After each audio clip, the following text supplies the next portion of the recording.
생각납니다. 그래서 오늘 제가 또 이렇게 적어 봤는데 각 지방 이 버전을 잘 몰라서 경상도 버전 마 여호와가 내 목자 아이가 내 쌈마 답답할 게 눈꽃 멘치도 없대 저 시퍼런 풀구덩이에 내비디지고 쉴만한 도랑가로 나를 인도하신대 내 죽을 뻔한 골짜기 되게 깜깜한 데서도 간띵이가 부어 댕길 수 있으면 겁대기 참말로 없다이가 주의 몽디와 짝대기가 낼로 지키시고 내 나입을 죽일는 문둥이 자석 앞에서 내로 팔팔 키워주신다 아이가 네 내 머리 기름 봤나? 처양병이 부어주셨다 아이가 내 인생이 억수로 복잡해도 처양병이 맨날 지켜주신다니까 내 쌈마 웃자든지 그 옆에 딱 붙어가 내 때리치기도 안 떨라난다 카이 내 쌈마 그 집에서 오래오래 살기라. 더듬어지네요. 평안도 버전 아 여호와가 내 목자인데 내 모이가 부족하간 거저 시퍼런 풀밭에 쉬라디 않나 목마르면 거저 물가로 데려가디 않나 아 모이가 부족하간 내 영혼 소생시켜 주시니 거저 똑바로 살라는 말씀 아니가서 건데 그렇게 하는 이유가 있더구만 자기 이름 때문에 기르시는 거더구만 내 머리에 기름 부은 거 봐서 어들에서 반질반질하지 않아서 두고 보라오 내 잔이 철철 넘칠 테니까니 음침한 골짜기 가방 옛날엔 거의 무서워들였는데 니때는 하나도 안 무서워 야 그럼 왜 그런지 알가서 고저 주님이 지팡이와 막대기 고거이로 지켜주시지 않네 그러니까니 고저 내래 안심이야 그럼 내 걱정 말라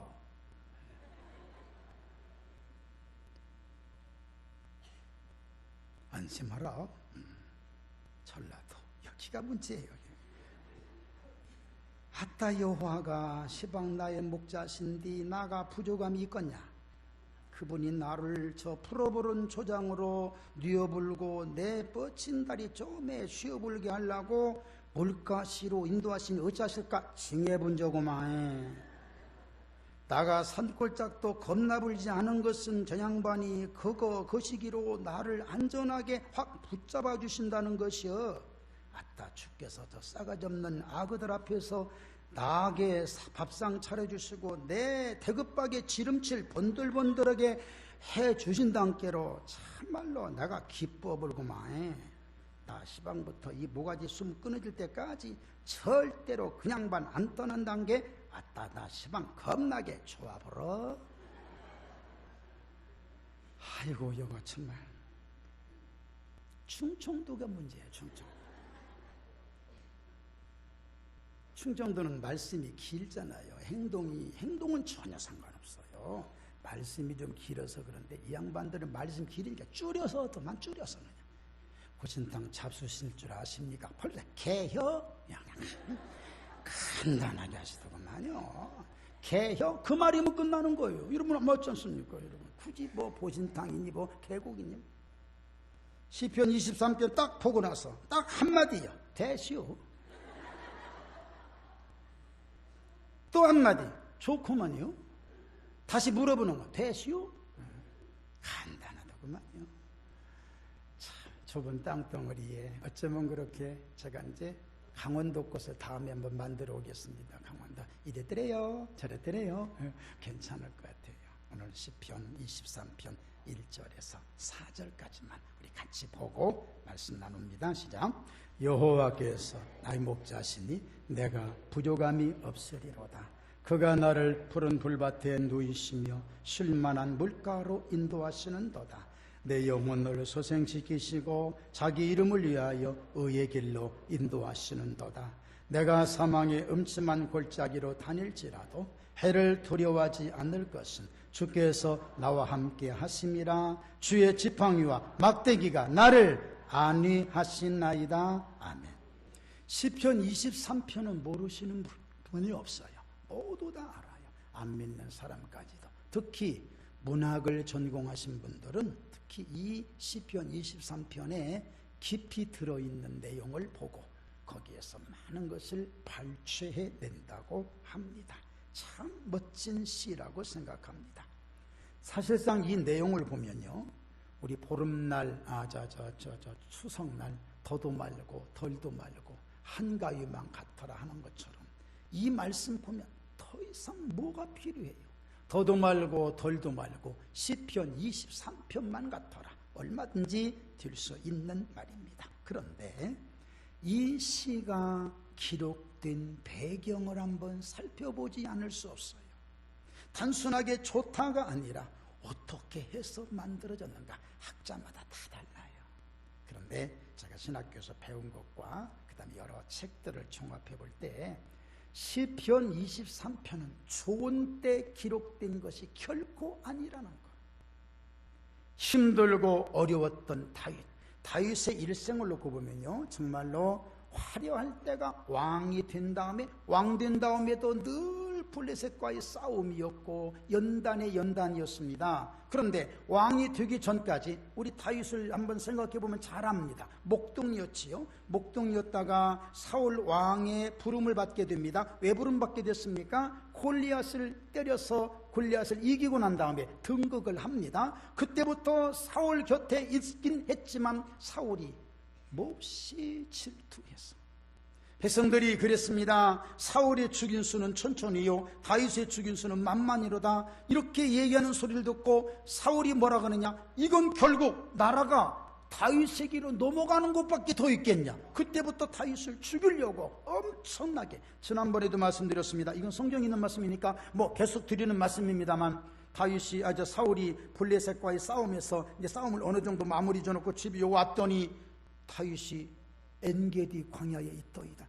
또 찾아간 거예요. 찾아가서 공교롭게도 이게 무슨 운명의 장난이라고 말해야 되나요? 다윗이 숨어있는 굴 속으로 사울이 들어간 거예요. 이거 정말 하나님께서 시나리오를 만드시더라도 이렇게 만드시더라고요. 여러분, 연속곡을 보다가 드라마를 보다가 저가 왜 커피를 저기서 먹는다냐, 제가 그러면 우리 딸이 그래요, 작가가 그렇게 하라 그랬어. 맞는 얘기죠. 작가가 그렇게 먹으라 했다. 맞는 얘기요. 왜 사울이 글이 들어갔다냐, 하나님이 글이 들어가도록 만드신 거예요. 거기서 용변 받다고 그러는데 모르겠습니다. 용변을 받는지 물을 마셨는지. 그런데 다윗이 가서 그 사울에게로 지금 가려고 하는데 다윗 주변 사람들이요, 여러분 얘기 들어보실래요? 뭐라고 말하냐, 틀린 얘기 아닙니다. 여호와께서 당신을 위해서 좋은 기회를 주신 겁니다. 오늘 끝내십시오. 오늘 끝내야 모든 것이 해결됩니다. 감사합니다. 아주 그렇게 하십시오. 권면 듣습니다. 그때 다윗이 뭐라고 합니까? 여호와께서 기름 부어 세워주신 자를 함부로 건들지 말아라. 만약에 여호와께서 기름 부으신 자를 죽이거나 손대면 내가 가만히 아니겠다고 딱 표현하고 가만히 일어나서 사울 있는 거기 고도자락을 싹 베입니다. 제가 원고에다 이렇게 적어봤습니다. 영적으로 무지하게 되면, 은혜가 떨어지면, 신앙이 약해지면 자신의 그 어떤 것이 없어지는 것도 모른다는 것입니다. 지금 그런 분들 많습니다. 항상 기뻐하라, 쉬지 말고 기도하라, 범사에 감사하라, 이는 그리스도 예수 안에서 너희를 향하신 하나님의 뜻이니라. 하나님의 뜻이라며요, 이 세 가지가. 그러면 이것을 잃어버리지 않고 이것을 붙잡고 있어야 되는데, 지금 기쁨과 기도와 감사가 이것을 잊어버리고, 그래도 웃고 그래도 안 잊어버린 것처럼 살아가는 사람이 너무나 많습니다. 사울 보십시오. 제가 그 얘기를 하는 겁니다. 사울 거뒀자고 배임 받았어요. 여러분, 이건 비참한 일입니다. 자기의 어떤 물품에 배임 받았다, 이것도 참 좋지 못한 상황에서 지금 기분 좋다고 잊어버린, 배임 당했는데도 배임 당한 것 같지 않게 좋다고 하면서 지금 가고 있어요. 여러분, 지금 기쁨도 잊어버리고 기도도 잊어버리고 감사도 잊어버렸으면서도 기분 좋다고 잊어버리지 않는 것처럼 살아가는 그 사람과 사울과 똑같은 거예요. 지금 많습니다. 본인은 아니라 그래요. 왕이여, 왕이 옷자락 배임받았습니다. 무슨 소리? 누가 감히 내 옷자락을 배? 큰 소리는 쳤겠지만 이미 배임받았잖아. 당신 오늘 기쁨이 없어요. 당신의 기도가 없어요. 무슨 소리? 기도하고 있는데. 무슨 소리? 내 마음 기쁜데. 본인은 모르는데 주변 사람이 알고 있잖아. 창피 턱턱하게 당하고 지금 밖으로 나갑니다. 그것도 몰라요. 그리고 나갔는데 다윗이 뒤따라가서 사울 왕의 옷자락을 보이면서 뒤에서 소리를 쳤습니다. 왕이여, 왕은 왜 나를 죽이려고 합니까? 이것이 누구의 옷인지 보소서. 어이, 내 옷이네. 나는 왕을 죽일 수도 있었지 않습니까? 그런데 왕은 죽음 벼룩만도 못한 나를 이렇게 죽이려고 하십니까? 왕이여, 이제는 그러지 마십시오. 사울이 구슬픈 소리로 뭐라고 하느냐면, 내 아들 다윗이 아니냐? 그래, 너는 이스라엘 왕이 되고 내가 네가 이스라엘 왕이 될 줄 나 안다. 왕이여, 평안히 가소서. 왕이 창피 무릅쓰고 갑니다. 다윗은 자기 처소로 돌아옵니다. 여러분, 여기까지가 성경의 얘기입니다. 지금부터 드리는 말씀은 성경에 없는 얘기를 제가 추상적으로 해본 겁니다. 무슨 얘기냐? 다윗이 왔어요. 다윗을 옹호하고 다윗을 따르는 굴에 있던 사람들이 다 이제 다윗이 뭐라고 하는가 하고 쳐다보는 동시에 한 사람이 딱 얘기합니다. 다윗이요, 당신 오늘 큰 실수했어요. 사울을 죽이는 겁니다. 기회는 날마다 오는 게 아닙니다. 우리가 당신을 따르는 목적이 있습니다. 사울을 죽이고 사울을 없애고 당신이 왕이 되는 겁니다. 우리는 당신이 왕이 되는 것을 사모하면서 당신이 왕이 된 그 밑에서 충성할 것을 맹세했는데 오늘 당신은 좋은 기회를 놓쳐버렸습니다. 우리는 누구를 믿고 따라갑니까? 우리는 지금부터 누구를 소망하며 살아갑니까? 이젠 끝났습니다. 여기저기서 난리를 치지 않았을까요? 난리. 그렇습니다. 괜히 옆에 있는 사람이 그러니까 나도 그렇습니다. 구약판 악플입니다. 구약판 악플. 이것을 문자로 인터넷으로 올리지 않았을 뿐이지. 맞습니다. 이것이 오늘날 사람 죽이는 거예요. 다윗은 양손 듣고 귀를 막았을 거예요. 도저히 견딜 수가 없어서 밖으로 나가서 그냥 땅바닥에 털푸덕 주저앉았어. 저 하늘을 바라보며, 하나님, 내가 바라봐도 나는 사울을 죽이지 못한 것은 잘못한 것 같습니다.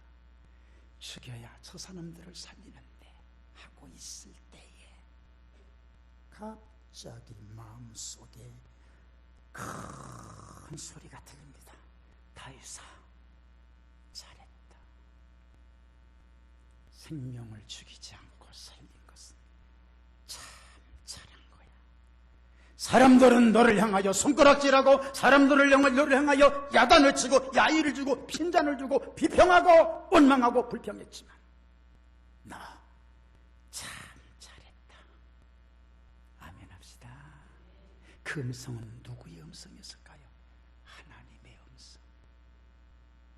사람의 양심이 살아있는 사람, 양심이 살아있고 영혼이 살아있는 사람, 그 사람의 영혼과 양심을 향하여 말씀을 주실 때 쩡쩡쩡쩡 울리면서 마음의 기쁨과 마음의 평안함을 싹 얻을 수 있는 그 음성. 많은 사람들은 이 음성 듣기를 거절합니다.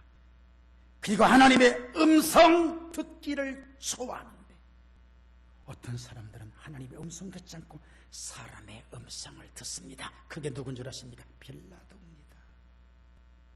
가늠하다가 현장에 잡힌 여자를 데리고 온 사람들에게 예수님 말씀하는데 죄 없는 자가 돌려 쳐라.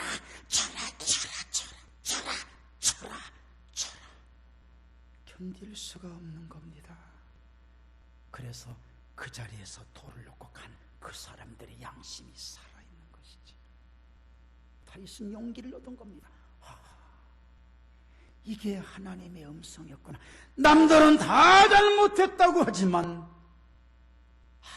하나님은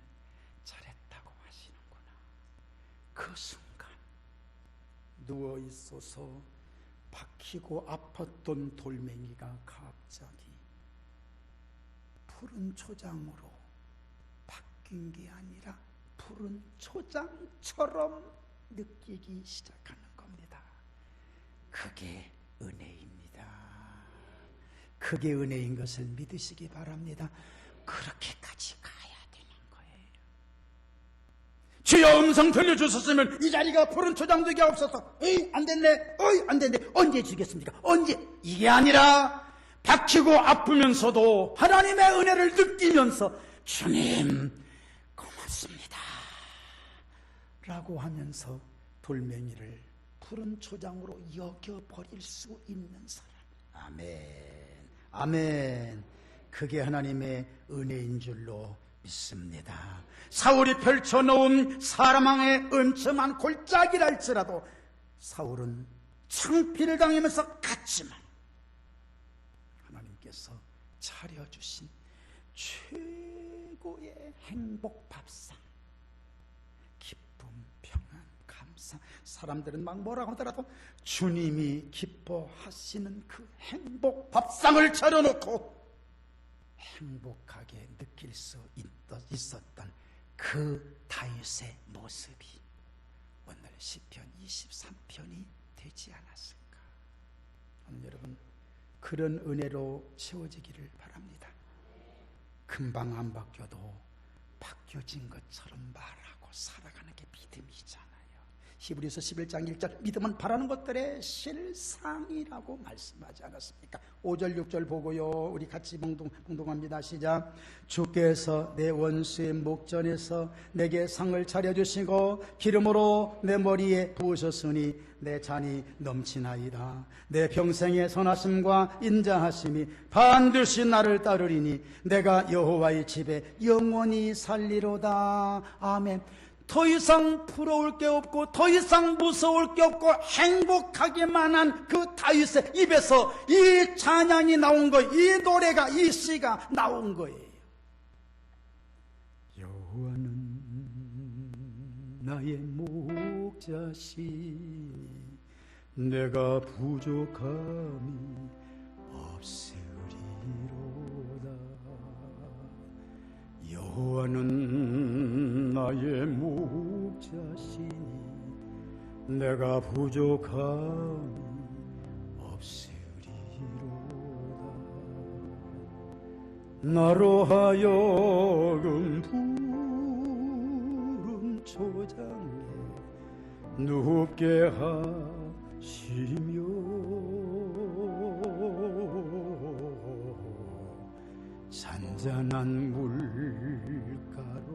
잔잔한 물가로 인도하시도. 같이 불러요. 진실로 선함과 인자하심이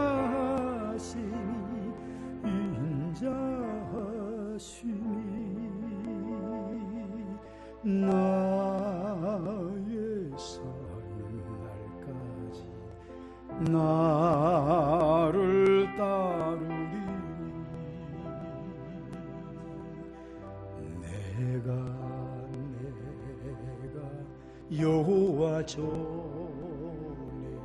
영원토록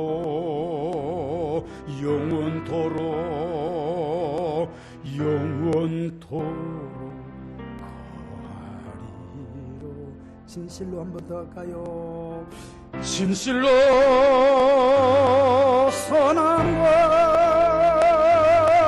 인자하심이 나의 사는 날까지 나를 따르니 내가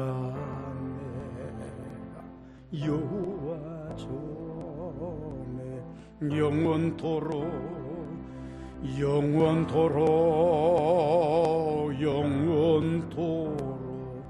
거하리로다.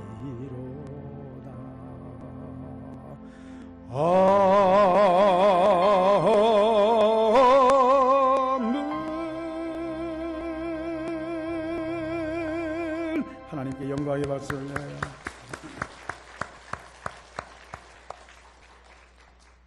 엊그저께 대추나무 얘기하다가 은혜 받은 게 있네.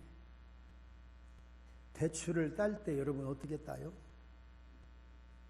여름 내내 태풍, 더위, 그리고 막 이런 걸 다 무릅쓰고 대추 열매를 예쁘게 맛있게 열어줬는데 사람은 장대를 가지고 가서 대추나무를 여러분 좀 죄송합니다 조사버리는 거예요. 얼마나 두드려 패는지 대추가 다 떨어. 대추나무는 여러분 대추 따고 난 다음에 대추나무 보세요. 쑥대밭 떼버려. 쑥대밭. 대추나무가 뭐라고 하냐면 이런답니다. 다시는 내년에 내가 열매를 맺나 봐라. 다시는. 그리고 대추나무 그 이듬해까지 개나리는 피어서 대추나무도 안 피냐? 난간해. 그 다음에 또 살구나무가 나는 안 해. 나처럼 다시 열매 안 맺어. 그러다가 대추협회에서 이제 그래도 안 됩니다. 여기서 이러시면 안 되니까 우리 갑시다 해서 이렇게 영양분을 올려줘서 제일 늦게 피는 것이 대추나무고 제일 먼저 우리나라 제사상에 올라가는 과일이 대추라는 거예요. 그게 저는 그걸 놓고 보면서 이렇게 생각을 했습니다. 그래, 두드리 맞을 때 아파도 너무 아파, 많이 아파. 상처 속에서 다음 해에 새순이 나오고 거기에서 열매를 맺는, 여러분 아픔은 괜찮은 거예요. 미래가 보장된 축복인 것을 믿으시기 바랍니다. 그것이 바로 다윗의 시편 23편 작품이 아니겠습니까? 오늘 여러분들 어려움이 뭡니까? 있어요. 어려움 없는 자가 없어요. 제가 요거 하나 여러분에게 한번 읽어드리려고 글을 가져왔는데, 행복을 열어주는 말 잘 들어보세요. 행복의 모습은 불행한 사람의 눈에만 보이고 죽음의 모습은 병든 사람의 눈에만 보인다. 웃음소리가 나는 집에는 행복이 찾아와서 들여다보고 고함소리가 나는 집에는 불행이 찾아와서 들여다본다. 받는 기쁨은 짧고 주는 기쁨은 길다. 늘 기쁘게 사는 사람은 주는 기쁨을 가진 사람이다. 넘어지지 않고 달리는 사람에게 사람들은 박수를 보내지 않는다. 넘어졌다가 일어나 다시 달리는 사람에게 사람들은 박수를 보낸다. 삐뚤어진 마음을 바로잡는 사람은 똑똑한 사람이고 삐뚤어진 마음을 그대로 간직하고 있는 사람은 어리석은 사람이다. 돈으로 결혼하는 사람은 낮이 즐겁고 육체로 결혼한 사람은 밤이 즐겁다. 그러나 마음으로 결혼한 사람은 밤낮이 다 즐겁다. 황금의 빛이 마음의 어두운 그림자를 만들고 이 애욕의 불이 마음의 검은 그름을 만든다. 먹이가 있는 곳엔 틀림없이 적이 있으며 영광이 있는 곳엔 틀림없이 상처가 있기 마련이다. 이건 지금부터가 중요합니다. 남편의 사랑이 클수록 아내의 소망은 작아지고 아내의 사랑이 클수록 남편의 번뇌는 작아진다. 남자는 여자의 생일을 기억하되 나이는 기억하지 말고 여자는 남자의 용기는 기억하되 실수는 기억하지 말아야 함께 행복해진다. 좀 적으세요, 여러분. 좀 적어. 먹이가 있는 곳에는 적이 있다. 시편 42편 서슴이 시냇물을 찾기에 갈급함. 그 헐떡거린다. 헐떡거린다. 여러분, 무엇을 어떻게 표현할 수가 없는, 그런데 사슴이 시냇물 있는 곳을 가고 싶어요. 가고 싶어요. 물냄새를 30리 밖에서도 맡는다는 겁니다. 그곳을 가고 싶은데 거기에는 벌써 딱 알아요. 목마른 사슴이 온다는 걸 알아요. 맹수가 기다리고 있어요. 위험천만하다. 여러분, 좋은 것만 있을 수가 없어요. 그 위험을 무릅쓰고 가서 얼른 물 마시고 도망쳐 나오는, 그러다가 죽는 사슴이 얼마나 많습니까? 상처, 큰일을 하기 위해서 마음의 상처, 큰일을 하기 위해서 육신의 상처 없이 하는 것도 좋겠지만 있는 건 흉이 아니에요. 왜? 그 상처 때문에 아름다워지니까. 맥주 감사절입니다. 이스라엘 백성들이 가나안 땅에 들어가서 첫 열매, 여러분 잘 들어보세요. 나는 우리나라 뭔 상품 하나를 뜯으려면요, 여러분 좀 죄송합니다, 신경질 나는 거 있지. 얼마나 포장이 간단하게 됐는지. 뭐 하나 뜯으려면 아주 막 땀을 빼요, 땀을 빼. 그리고 또 하나, 여러분 제주 왔을 때 제발 설명서 좀 길게 좀 하지 마라, 길게 좀. 그 자다르게 배지도 않는 글자를 몇 페이지, 언제 다 읽어보라고, 언제 다 읽어봐. 지금 당장 써야 되는데. 그러니까 켜세요, 끄세요, 잘 사용하세요, 세 마디만 끝나. 대시오? 좋거잖아, 이게. 그렇게 하면 얼마나 좋아. 이스라엘에 가보니까 포장글이 중요하지 않아요. 그냥 자체가 깊은 거예요. 열매를 얻었다는 거예요. 그게 첫 열매예요. 첫 번째 열매는 별것 없어요. 첫 번째 작품은 별거 없어요. 갈수록 기술이 늘어나니까 좋아지는 거예요. 그렇지만 그걸 놓고 하나님 앞에 감사했던 맥주절, 감사절. 여러분에게 질문 하나 드리고 싶습니다. 여러분은 뭐가 행복합니까? 어느 때가 행복합니까? 작은 것 놓고도 하나님과의 마음이 맞고 하나님과 눈이 마주치고 하나님의 미소를 받으며 찡긋 웃으면서 감사할 수 있는, 그가 최고의 행복이 아니겠습니까? 어떤 글에 보니까 요즘에는 아이들이, 갑자기 그 생각이 나네. 아이들이 절대 도시락 놓고 기도 안 한대. 기도하는 아이는 참 믿음이 좋답니다. 거의 교회 다니는 애들이 어떻게 하냐, 핫땡. 그게 뭔지 아십니까? 하나님 땡큐, 하나님 땡큐다, 핫땡. 그나마 그것도 괜찮답니다. 그나마 하지도 않는답니다. 오늘 이따가 식사 안 주나, 핫땡. 혼날 줄 아세요. 우리 하나님 앞에 감사할 수 있는 이런 믿음으로 승리하기를, 참으로 시편 23편을 본문 하나로 감사하며 승리하기를 주의 이름으로 축원합니다. 이 시간 통성으로 한번 기도할까요? 하나님, 우리도 아픔 속에서 살아가지만 그 아픔을 승리로 이끌게 하옵소서. 통성으로 잠깐 기도합니다.